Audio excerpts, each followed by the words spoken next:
नमस्कार। हमारा देश और पूरा विश्व आज कोविड-19 की चुनौती का सामना कर रहा है। कोविड-19 अभी खत्म नहीं हुआ है। ऐसे में हमारा फर्ज है कि हम सतर्क रहें। इसलिए जब तक दवाई नहीं तब तक कोई ढिलाई नहीं। कोरोना से बचाव के लिए जरूरी है नियमित रूप से हाथ धोना, मास्क पहनना और आपस में उचित दूरी बनाए रखना। याद रखिए, 2 गज दूरी, मास्क है जरूरी। खांसी, बुखार या सांस लेने में कठिनाई होने पर हेल्पलाइन नंबर 1075 पर संपर्क करें। बच्चों नमस्कार। मैं मुकेश कुमार शर्मा, उच्च माध्यमिक शिक्षक, शासकीय उत्कृष्ट उच्चतर माध्यमिक विद्यालय क्रमांक 1 मुरार ग्वालियर से। बच्चों आज अपन क्लास 12 अध्याय 2 पुष्पी पादपों में लैंगिक प्रजनन वाले चैप्टर के पार्ट 3 का रिवीजन करने जा रहे हैं, जिसके अंतर्गत अपन जानेंगे 2.3 दोहरा निषेचन या द्विनिषेचन क्या है और इसका महत्व क्या है। उसके बाद अपन जानेंगे निषेचन पक्ष की संरचनाएं एवं घटनाओं के बारे में और साथ ही जानेंगे असंग जनन एवं बहुभ्रूणता के बारे में।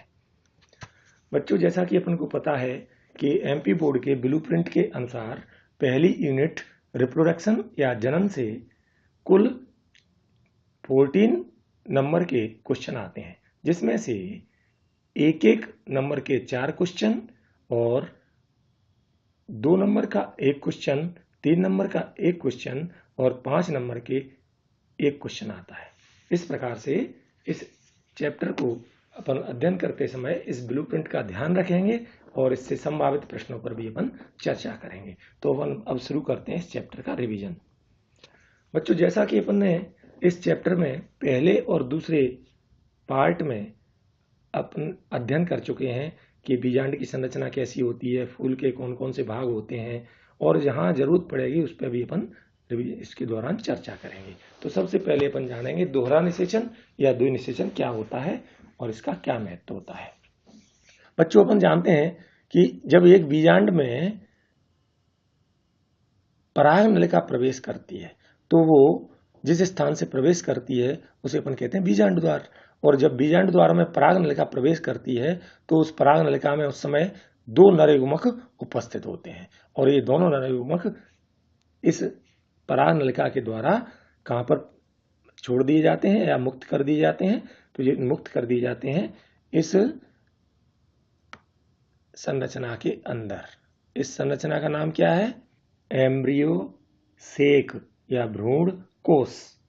ठीक, इन दोनों नरयुग्मकों में से एक नरयुग्मक अंड कोशिका की ओर गति करता है और अंड कोशिका की ओर गति करके उसके साथ संलयित हो जाता है और इससे एक द्विगुणित युग्मक का निर्माण होता है। इस घटना को कहते हैं प्रथम संलयन। किस घटना को? इस घटना को इस चित्र में अपन देख सकते हैं। प्रथम संलयन की घटना दोहरे निषेचन में पहली घटना कहलाती है प्रथम संलयन, जो इस चित्र में अपन आसानी से देख सकते हैं। देखो यहां पर ये अंड उपकरण दिखाई दे रहा है, ये पूरा का पूरा। ठीक, इस अंड उपकरण में इतने से भाग में अपन को पता है एक अंड कोशिका है, ठीक, और 2 सहायक कोशिकाएं हैं। ठीक, और इसका ये तंतुरूप उपकरण विकसित हो गया। ये तंतुरूप उपकरण से पराग नलिका इसके अंदर प्रवेश करती है। ठीक, पराग नलिका जब अंदर प्रवेश करती है तो इस पराग नलिका के द्वारा 2 नरयुग्मक इसके अंदर प्रवेश करते हैं। इनमें से पहला नरयुग्मक, ये पहला नरयुग्मक है, ये दोनों नरयुग्मक है, ये वाला और ये वाला। इसमें से एक नरयुग्मक किधर चला गया? इस अंड कोशिका की ओर, और दूसरा नरयुग्मक किधर जाएगा? इधर ध्रुवीय केंद्र की ओर। तो अपन को पता चला कि इसमें से पहला नरयुग्मक किधर जा रहा है? इधर, और इसके साथ जुड़ जाएगा। किसके साथ? अंड कोशिका के साथ, और एक दुगुणित कोशिका बना देगा। इस दुगुणित कोशिका को अपन क्या नाम देते हैं? इसको कहते हैं युग्मनज, और इससे युग्मक का विकास होता है और इस घटना का नाम हो जाता है प्रथम संलयन या फर्स्ट फ्यूजन। तो दोहरे निषेचन की पहली घटना हो गई, जिसके द्वारा एक दुगुणित युग्मनज का निर्माण होता है और इस दुगुणित युग्मनज से भ्रूण का विकास होता है। अब देखते हैं दूसरी घटना।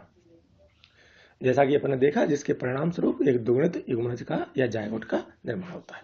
दूसरा नरयुग्मक केंद्रक कोशिका की ओर जाता है, जो कि अभी चित्र में मैंने बताया था, और जाके ध्रुवीय न्यूक्लियाई से संगलित जुड़ हो जाता है और एक त्रिगुणित या ट्रिप्लॉइड प्राइमरी एंडोस्पर्म न्यूक्लियस या प्राथमिक भ्रूणपोष केंद्रक का निर्माण करता है। इसके अंतर्गत 3 अगुणित न्यूक्लियाई सम्मिलित होते हैं। अतः इस घटना को क्या कहते हैं? त्रिसंलयन या ट्रिपल फ्यूजन कहते हैं। तो अपन ने देखा कि आवृत बीजी पादपों में या पुष्पी पादपों में अपन ने क्या देखा कि युग्मकों के संलयन या निषेचन के दौरान 2 बार युग्मकों का संलयन होता है। पहली बार एक नरयुग्मक किसके साथ मिला? अंडकोशिका के साथ, और एक दुगुणित केंद्रक का निर्माण किया, और इस दुगुणित केंद्रक से क्या बना? एक भ्रूण का विकास हो जाता है। दूसरा नरयुग्मक किसके साथ मिला? एक पहले से ही जो दुगुणित कोशिका है उससे जाके मिला, और उससे मिलने के बाद एक त्रिगुणित कोशिका बना दी, और इस घटना का नाम क्या दे दिया? ट्रिपल फ्यूजन या त्रिसंलयन। तो 2 बार युग्मकों के संलयन की घटना हुई, इसलिए इसे अपन ने क्या नाम दे दिया? दोहरा निषेचन नाम दे दिया।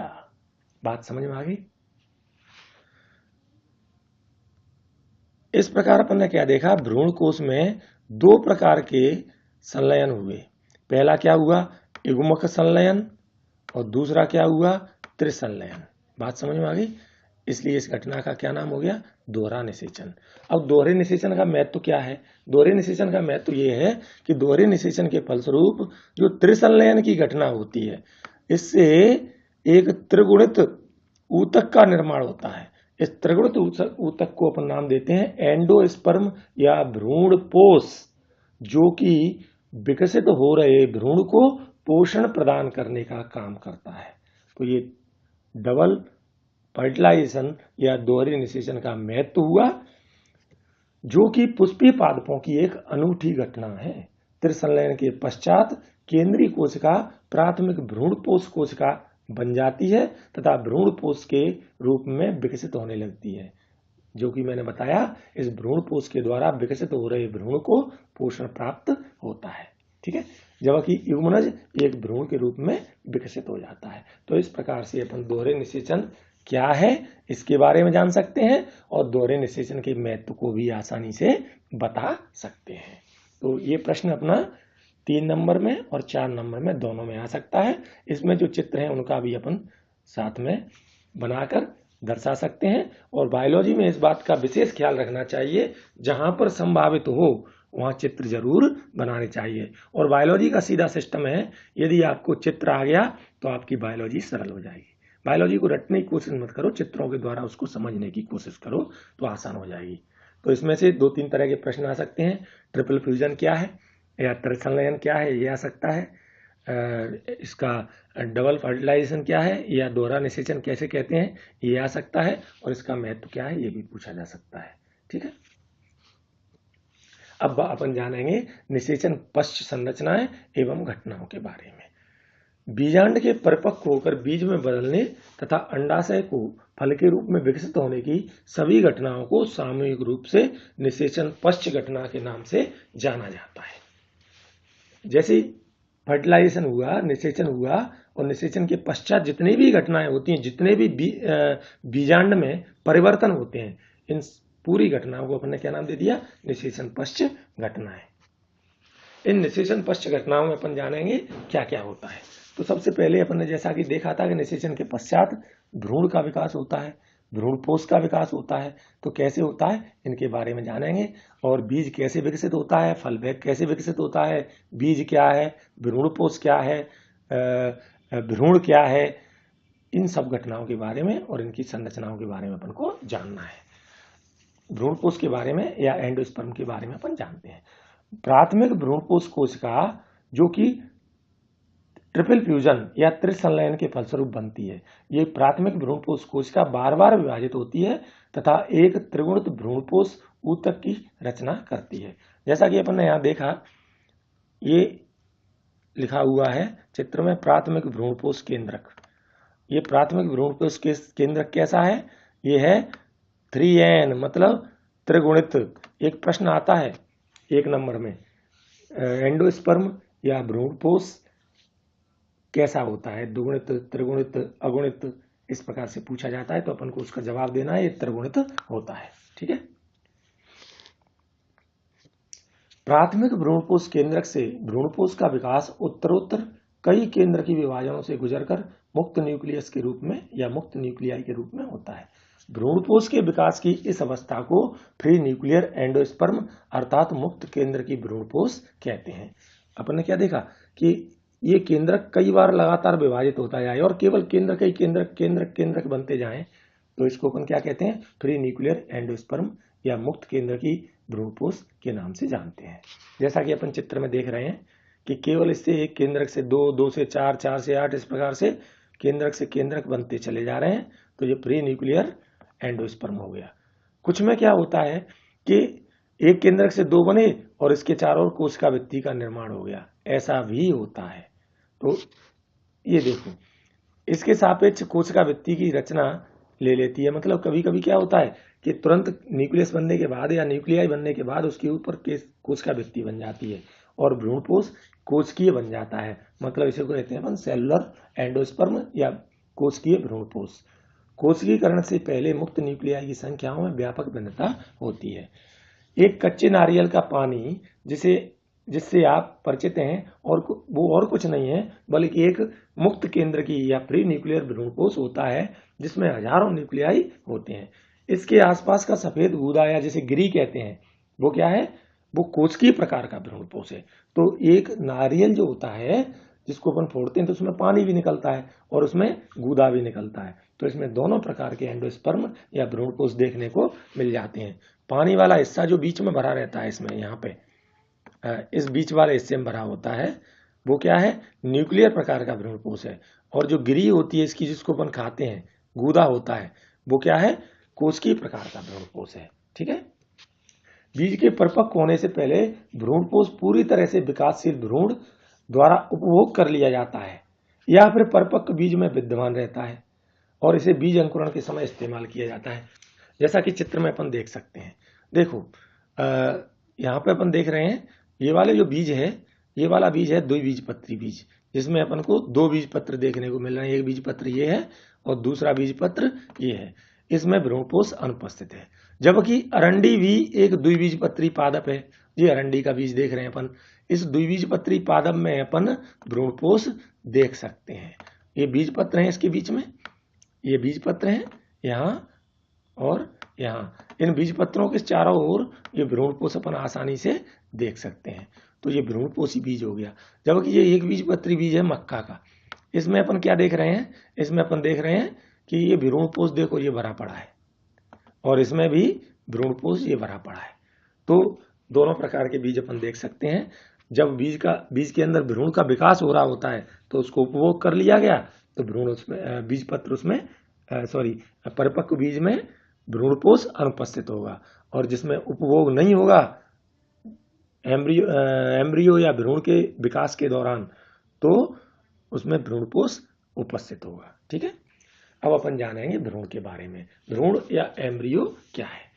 भ्रूणपोष के अंदर बीजांड द्वारी सिरे पर विकसित होता है, जहां पर युग्मनज स्थित होता है। देखो यहीं पर क्यों विकसित होता है, जैसा कि अपन चित्र में देख रहे थे कि इस चित्र में अपन ने देखा कि इस बीजांड के अंदर ये क्या है, एम्ब्रियो सेक या भ्रूण कोश है। इस भ्रूण कोश के बीजांड द्वार, मतलब ये वाला जो बीजांड द्वार है या माइक्रोपाइल है, इस सिरे पर अंड उपकरण या एग एपरेटस है। जो पूरा इसमें अंड कोशिका इसी सिरे पर उपस्थित है और अंड कोशिका के साथ अपन को पता है प्रथम फ्यूजन या प्रथम संलयन के दौरान इस अंड कोशिका से किसका विकास हो जाता है, एक दुगुणित कोशिका का विकास होता है। इस दुगुणित कोशिका को अपन ने क्या नाम दिया, युग्मनज या जायगोट। इस युग्मनज या जायगोट से एम्ब्रियो या भ्रूण का विकास होता है। इसलिए एम्ब्रियो हमेशा किधर होता है, बीजांड द्वारी सिरे पर स्थित होता है। अधिकतर युग्मनज तब विभाजित होते हैं जब कुछ निश्चित सीमा तक भ्रूणपोष या एंडोस्पर्म का विकास हो जाता है। यद्यपि बीजों में व्यापक भिन्नता होती है, भ्रूण विकास की प्रारंभिक अवस्था एक बीजपत्री और द्विबीजपत्री दोनों पादपों में ही समान होती है। एक प्रारूपिक द्विबीजपत्री भ्रूण में एक भ्रूणीय अक्ष तथा दो बीजपत्र होते हैं। जैसा कि अपन चित्र में देख सकते हैं कि एक द्विबीजपत्री बीज दिए हुए हैं, ये भी है, ये चना है और ये मटर है। इन दोनों बीजों में अपन देख सकते हैं कि ये दो बीजपत्र दिख रहे हैं, एक बीजपत्र ये है, एक बीजपत्र ये है। इसमें भी एक बीजपत्र ये है, एक बीजपत्र ये है। और इसमें अपन देख रहे हैं ये क्या है, पूरा भ्रूणीय अक्ष है। इसमें ये क्या देख रहे हैं अपन, एक भ्रूणीय अक्ष है। तो एक बीज में अपन क्या देख रहे हैं, एक भ्रूण में अपन क्या देख रहे हैं, एक भ्रूणीय अक्ष और दो बीजपत्र देख रहे हैं। ठीक है। बीजपत्राधार में बीजपत्रों के स्तर से नीचे बेलनाकार प्रोटीन जो कि मूलांत सिरा या मूलज के शीर्षांत पर समाप्त होती है, यह मूल शीर्ष एक ढक्कन द्वारा आवृत होती है जिसे मूल गोप कहते हैं। मूल गोप या रूट कैप कहते हैं। ये क्या है, अब इस चित्र में अपन इस बात को देखें। देखो यहाँ पर दोनों बीजपत्र खत्म हो गए, एक बीजपत्र ये वाला और एक बीजपत्र ये वाला। इन दोनों बीजपत्रों के नीचे बीजपत्राधार पर, बीजपत्र का आधार हो गया, जैसे बीजपत्राधार नाम दे दिया। बीजपत्राधार से नीचे अपन ने क्या देखा, एक प्रोटीन का बेलनाकार स्ट्रक्चर दिखाई दे रहा है, ये वाला। इसके मूलांत के शीर्ष पर, मतलब इसके अंतिम सिरे पर, यहां इसका अंतिम सिरा है, इस पर एक टोपीनुमा संरचना लगी हुई है। इस टोपीनुमा संरचना का क्या नाम हो गया, मूल गोप या रूट कैप नाम हो गया। एक बीजपत्री भ्रूण में केवल एक बीजपत्र होता है। घास परिवार में बीजपत्र को स्कूटेलम या प्रसल्क कहते हैं, जो भ्रूणीय अक्ष के एक तरफ स्थित होता है।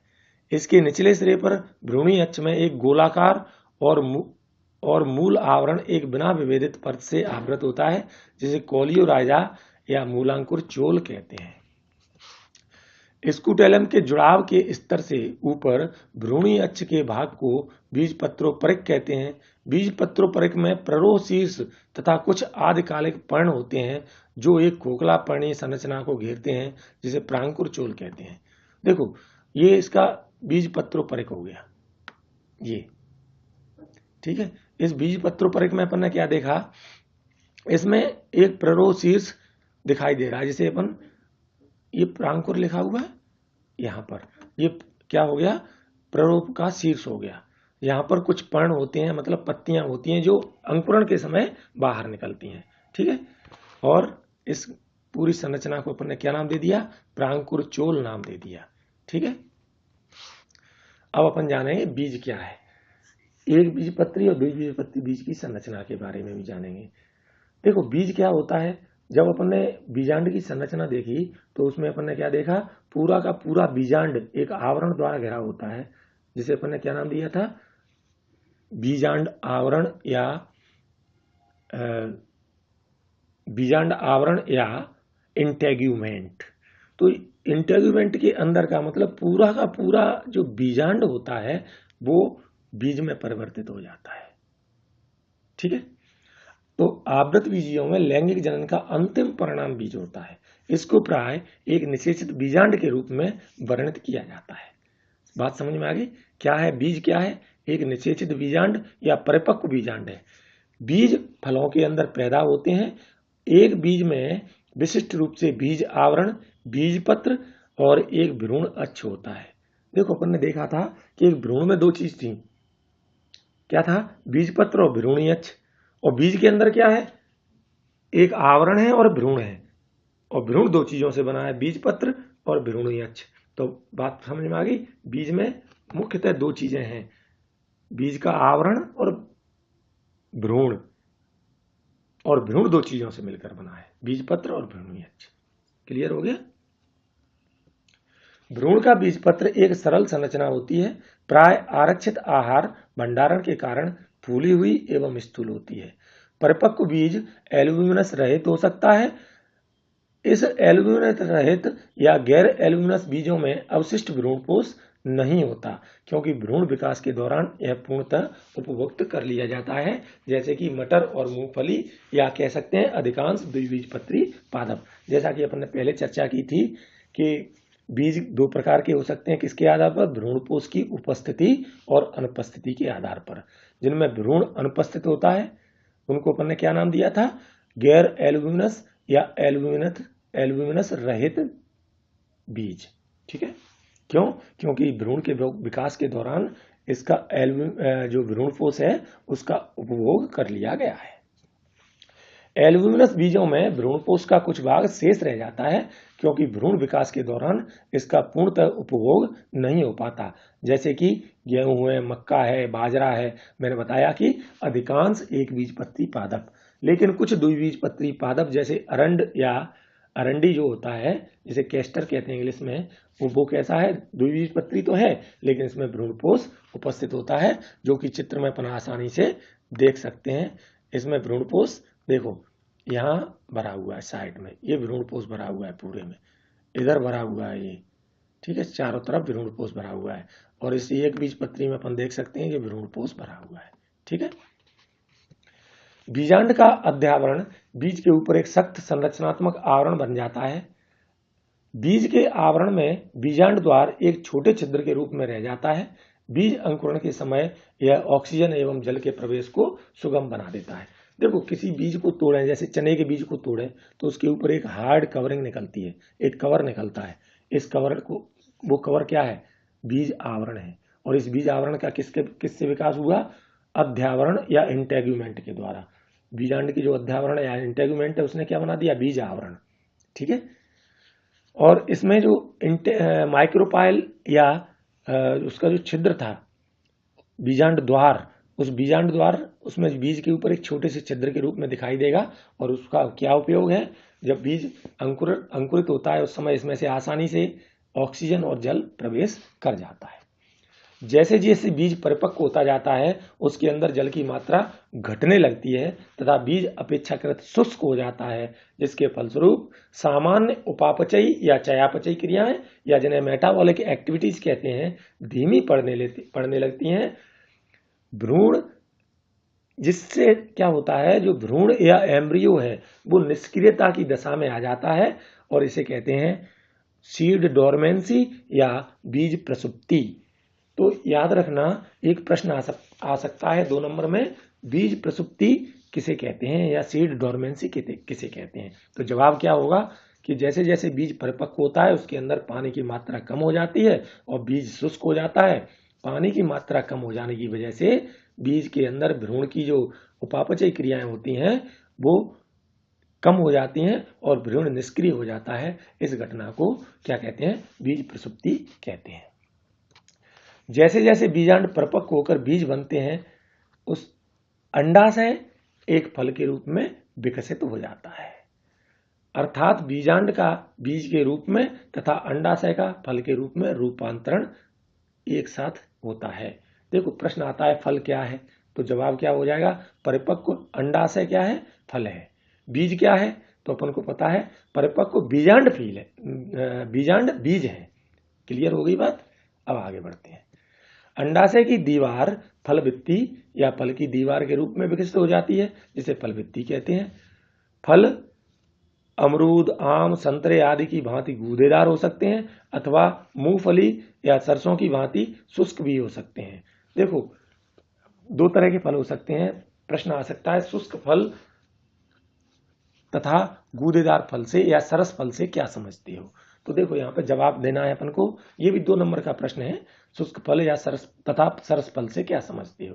तो जवाब हो जाएगा ऐसे फल जिनकी फलभित्ति मांसल और गूदेदार होती है उन्हें गूदेदार या सरस फल कहते हैं। उदाहरण क्या हो जाएगा? जितनी भी फलियां होती हैं, वो फलियां जितनी भी होती हैं वो कैसी हो जाएंगी?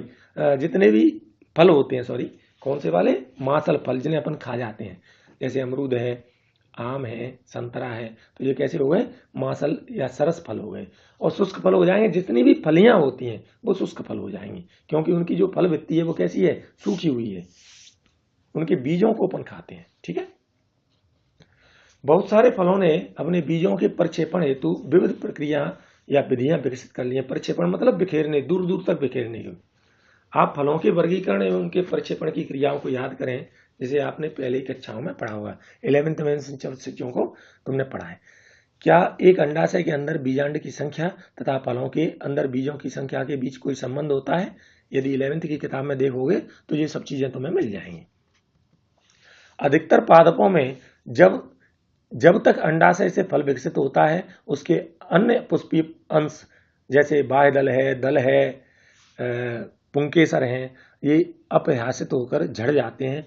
लेकिन कुछ प्रजातियों में जैसे कि सेब है, स्ट्रॉबेरी है, अखरोट है, इनमें फल की संरचना में पुष्पासन की महत्वपूर्ण भूमिका होती है। इस प्रकार के फलों को आवासी फल या कूट फल कहते हैं। देखो एक प्रश्न ये भी है, कूट फल किसे कहते हैं या आवासी फल किसे कहते हैं?